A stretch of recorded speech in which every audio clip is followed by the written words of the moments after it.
All right. Hey guys, welcome back to Breaking the Barrier. I'm Rebel Saklocha, and today we are welcoming someone very special to the podcast. Today we are visiting with a ranch raised cowgirl who has taken her experience in ag in the Western world and amplified the voices of so many, and of course, the industry at large. Codi Miller is our guest today. Codi, thanks for joining us. Thank you, Rebel. I was really excited when you reached out because it has been my goal to be able to put agriculture and our way of life on the map. And I know we'll talk more about how I was able to do that, especially just this last year. But it's an honor to get to be on the podcast. Well, you served as Miss Rodeo North Dakota 2014. You currently are serving as Miss North Dakota USA 2024, and you've done lots of cool things in between. We'll talk about a new job you recently accepted, but I think it all comes back to your roots. So tell us a little bit about how you were raised and where you developed your passion for this industry. One of my funnest facts to be able to tell people is I grew up in the nation's smallest county seat, so a little town called Amadon in southwestern North Dakota. I was the only kid in my grade, and I went to a two-room schoolhouse where if we wanted to ride our horse to school, we could. But that was a really neat experience to be able to, it's almost like homeschooling with your neighbors. Learned really quickly because it was a lot of one-on-one time. But just to be able to say, oh, I went to a two-room schoolhouse like a lot of our grandparents or great-grandparents did is one of my favorite facts. But yes, grew up in a very small community, but my family has a cattle and a small grain farm, and we're on the edge of the Badlands. I have three siblings, two older and then one younger. So we all grew up really close knit, very involved in my family's ranch and farm.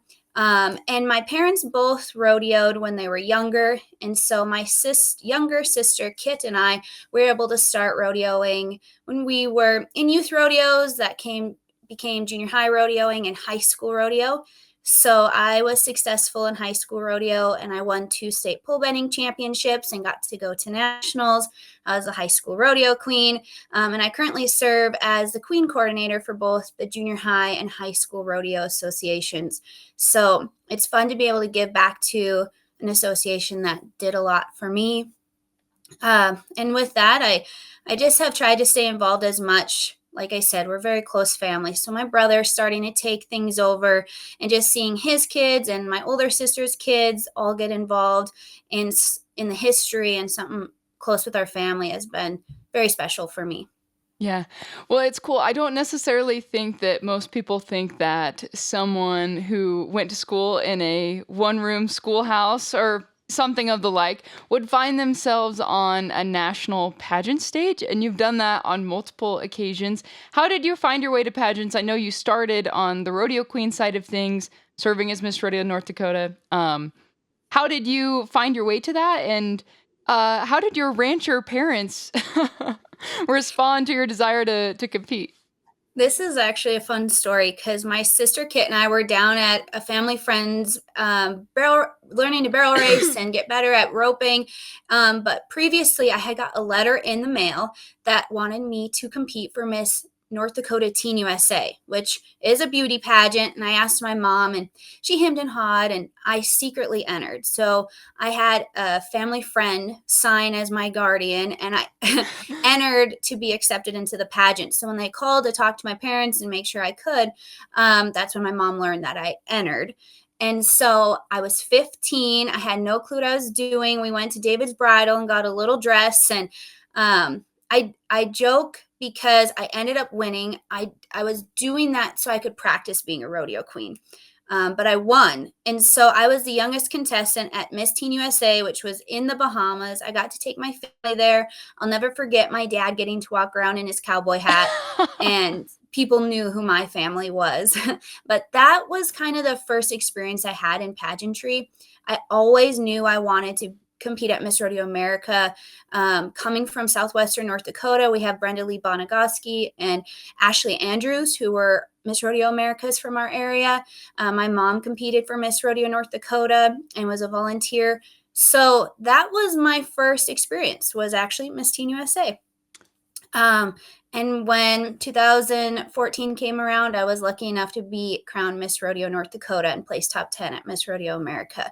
So everything just kind of came full circle with the dreams I had fruition. Well, talk about your year as Miss Rodeo North Dakota. I know that's a very jam packed year. And then what came next after that experience? With Miss Rodeo North Dakota, being able to travel, I'll never forget. I had a little white Cadillac DeVille with a blue vinyl top. Most girls get to travel around in a fancy pickup, but I had this old Cadillac. And Miss Rodeo South Dakota and I, we would travel together all the time. And soon I lost privileges driving because me and my Cadillac would just, I never really slowed down for cattle guards or anything. So we have so many fun stories when we went to Kansas, but I got to travel to New Jersey, which a lot of girls don't get to do. But we had a lot of contestants my year in 2014. We were the 60th anniversary. So we had a Miss Rodeo New Jersey, and I got to go to the Cowtown Rodeo. That was a highlight, and visit to schools there, all the way down to Florida. So I got to visit schools and experience a Florida rodeo. And then I traveled all across down to Texas and the Midwest. And I did get to go to Seattle and meet with an interview coach.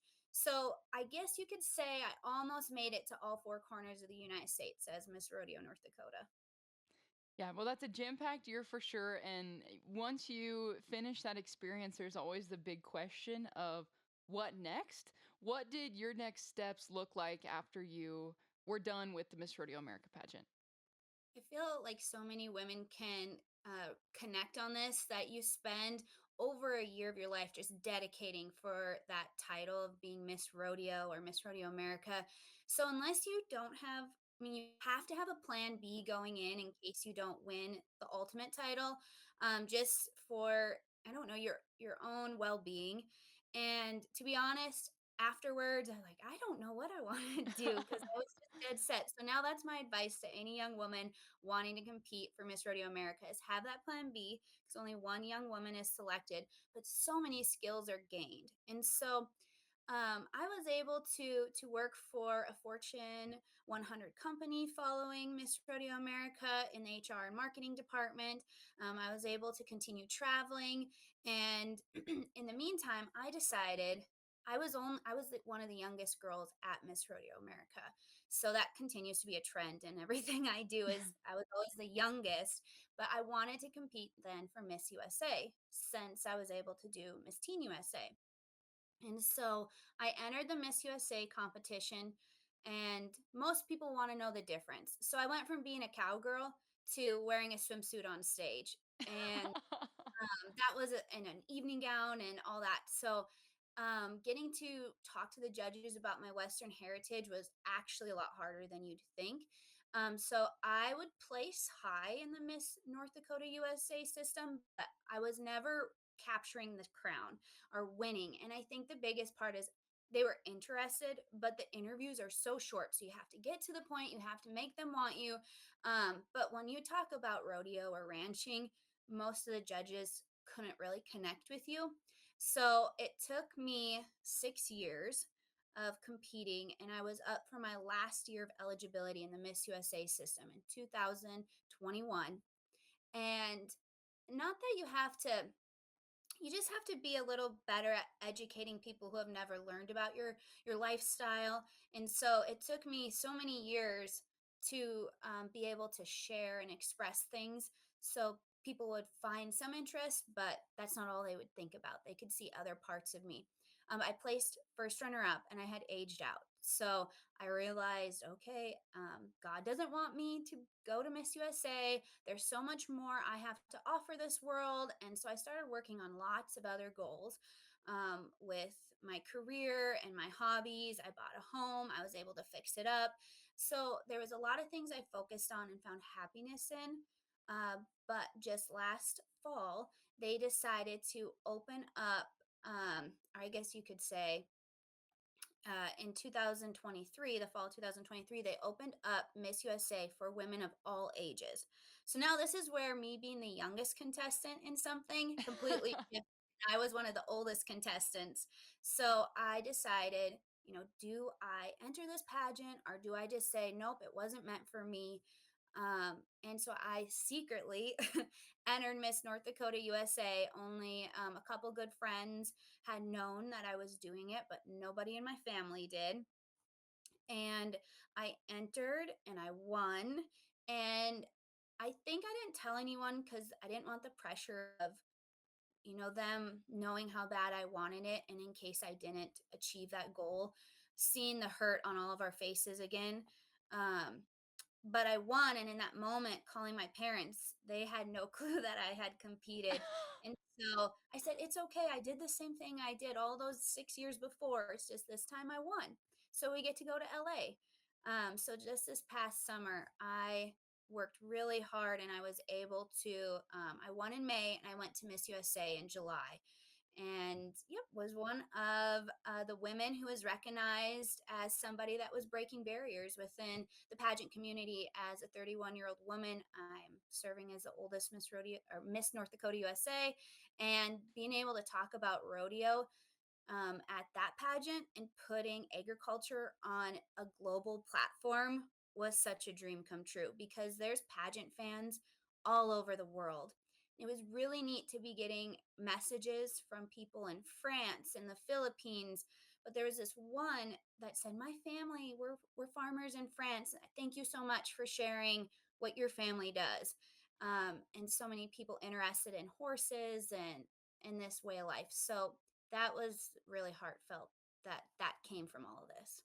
Yeah.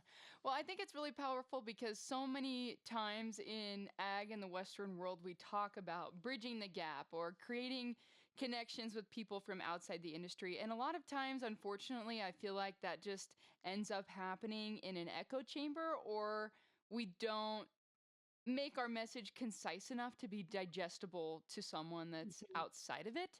What are some key things that you learned in not shaving your message down, but um, refining it to appeal to outside audiences? Well, when I first started doing the Miss USA system, I was so proud still of the accomplishments I had in high school rodeo. So part of that is pole bending. And I guess I was so stuck in thinking everyone would know what pole bending was, but I'll never forget one of the judges looking at me, and he was from a big city, and he said, "Pole bending? Tell me, do you really bend this pole with your bare hands?" Or he was thinking the opposite of what some people do Oh with no. I'm like, "Oh, no, no, I'm on a horse." And then I just saw his face turn, and he's trying to picture the complete opposite of what, like, I wanted him to picture with me in rodeo as a cowgirl. So it took the whole interview for me to explain that. So I soon, yeah, like you said, had to shave it down and explain to them that, um, at horseback riding and getting to compete nationally as a cowgirl. So the coolest part of all this is how the Western fashion and the cowgirl look has just exploded in the last year and a half or 2 years.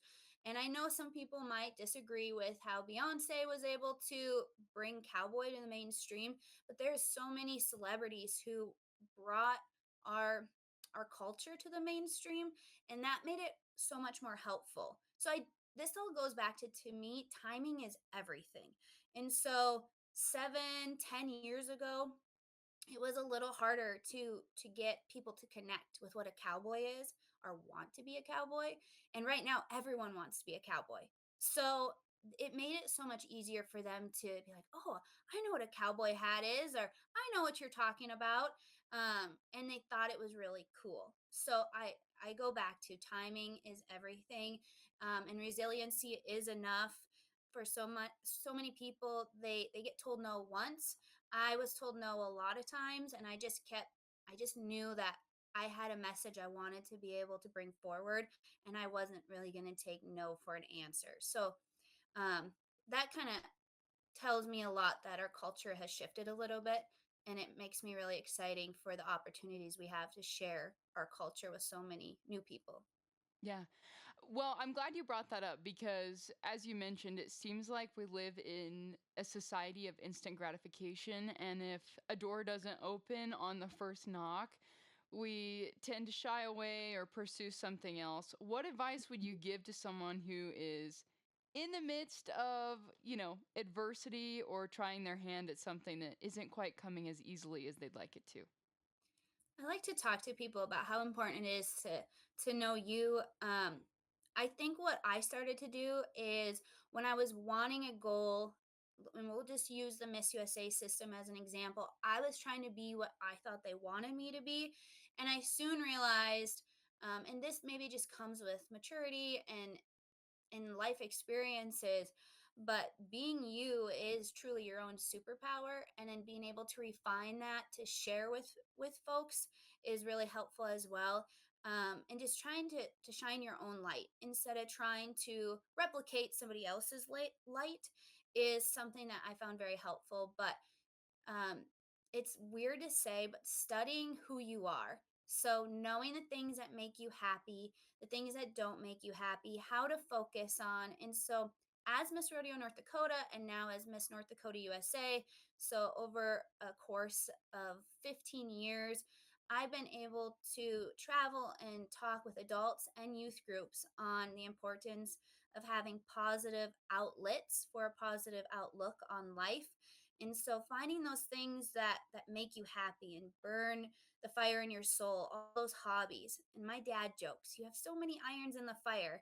I'm like, but all of them just make me so happy that I'm able to give back, and those things keep me motivated. They help build character, they build depth in who you are, and they truly do help you in your career or any of the goals that you do have. So I would say just really honing in on who you are, finding those things that make you happy, those passions.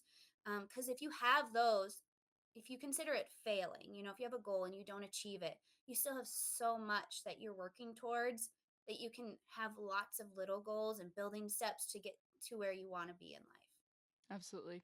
Well, in the Miss Rodeo system, yes, there's some variation in terms of a quote unquote platform, but by and large, every Miss Rodeo insert state is essentially advocating for the same things: increased Mhm. awareness about agriculture, rodeo, rules, you name it.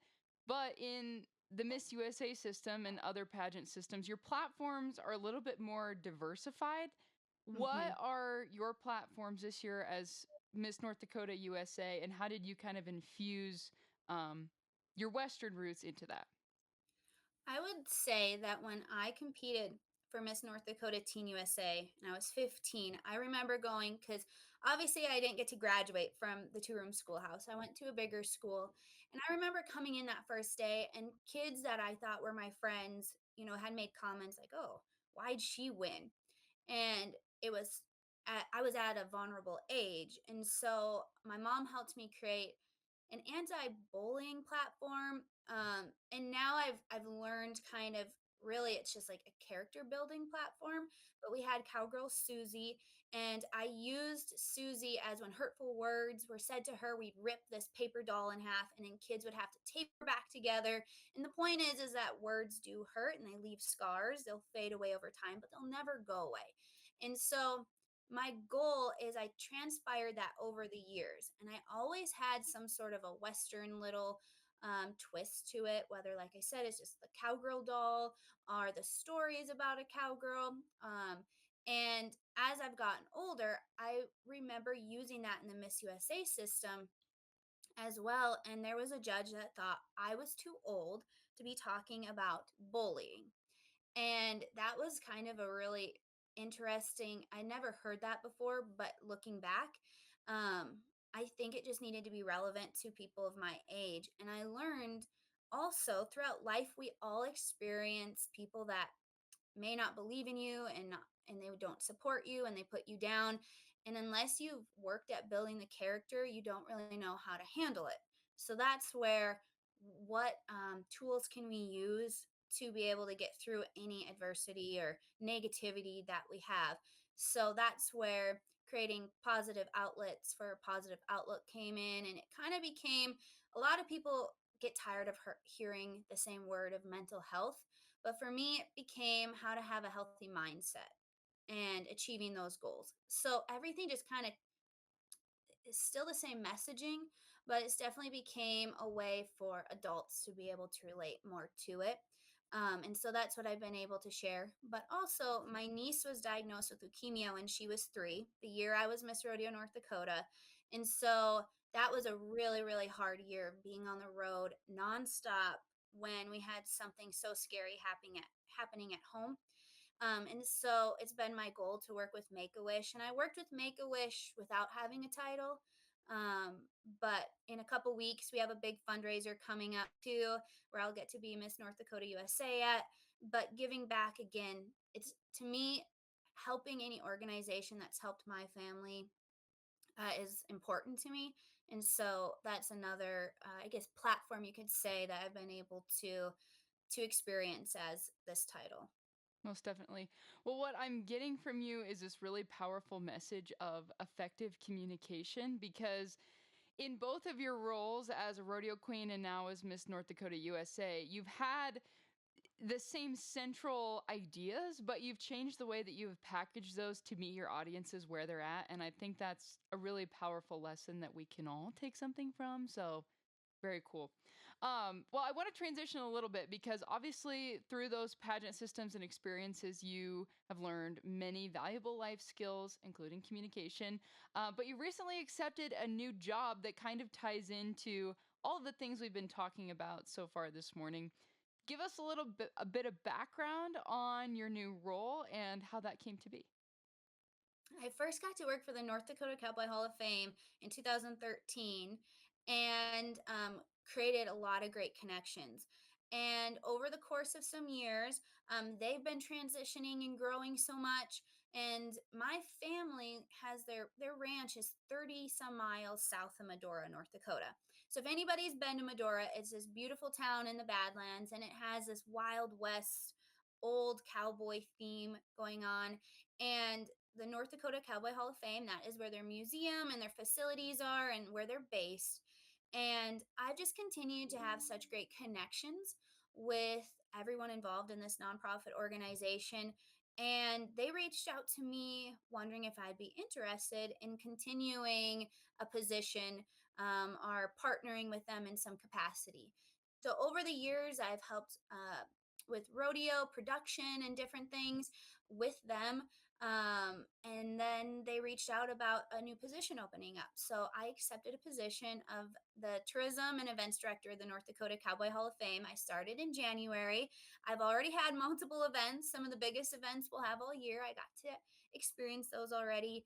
But along with having our signature events and big fundraisers, I'll get to do programming in the museum, whether that's with children or tourist groups that come in from all over the world and all over the country. And Medora is growing. We're going to have a presidential library coming in.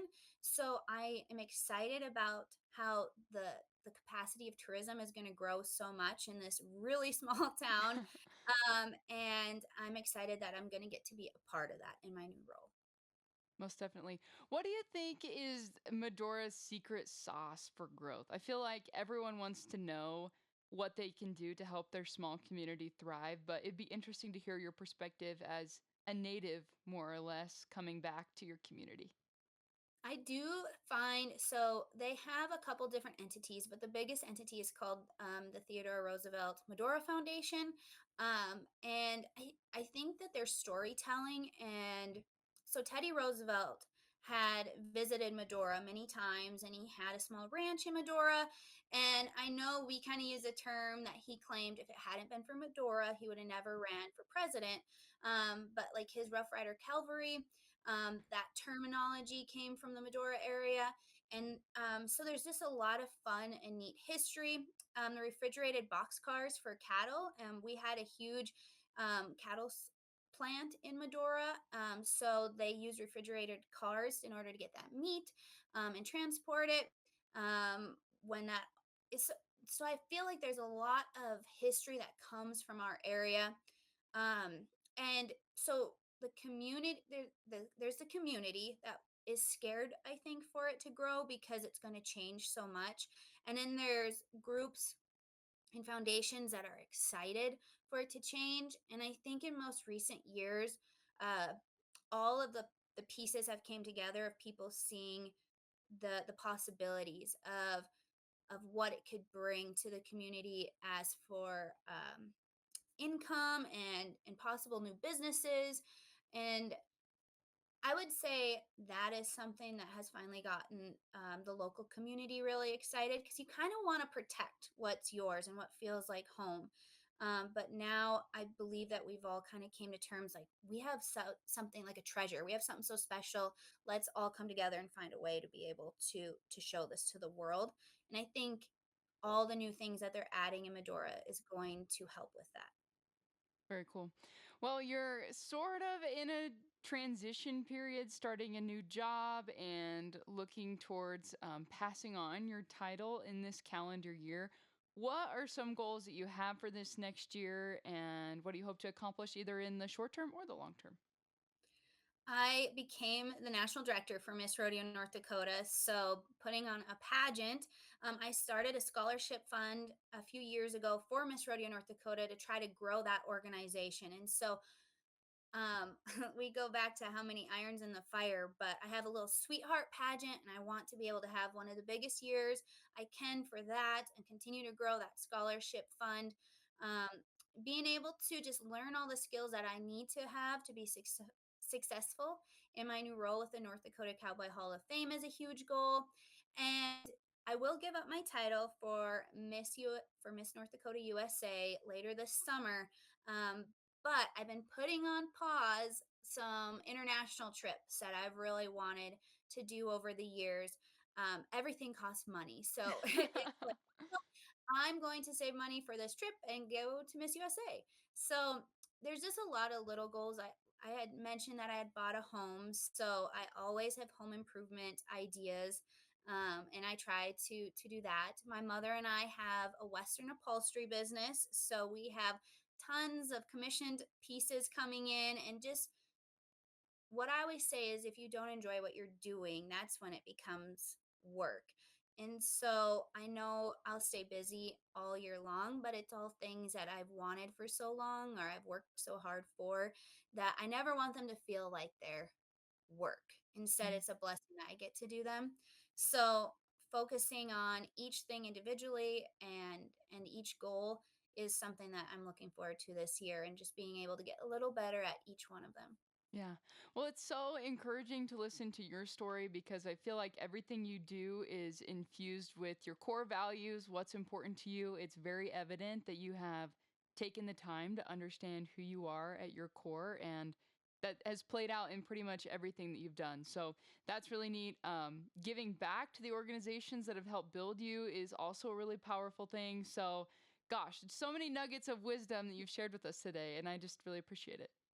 Yeah, thank you, Rebel. I think it's something that everybody has the opportunity to do. And I know we talked about too the connections that you make when you're a part of each thing. And a lot of this I know I couldn't have accomplished without the people in my life or those connections I made throughout the years.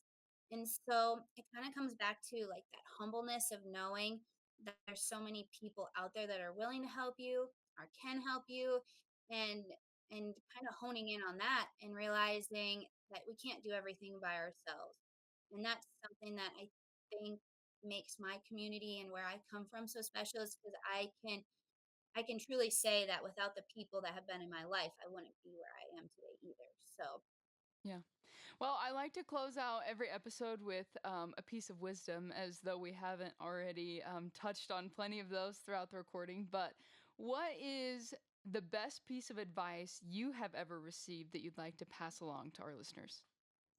I would say it's something my dad has always said to me as a young girl, and it's don't get even, always get ahead. And I think that comes back to just trying not to get jealous of other people and to focus on what you can control and what you can do. And when it says get ahead, it's just focus on you, and soon you'll come out ahead of yourself for what those barriers you put on yourself. So don't get even, always get ahead. Good stuff. Well, Cody, thanks so much for joining us. This has been a treat. Thank you very much. Well, thanks so much for tuning in to this week's episode of Breaking the Barrier. As a reminder, all previous episodes of the podcast are available to watch on YouTube as well. Feel free to share with a friend, and we'll see you next week.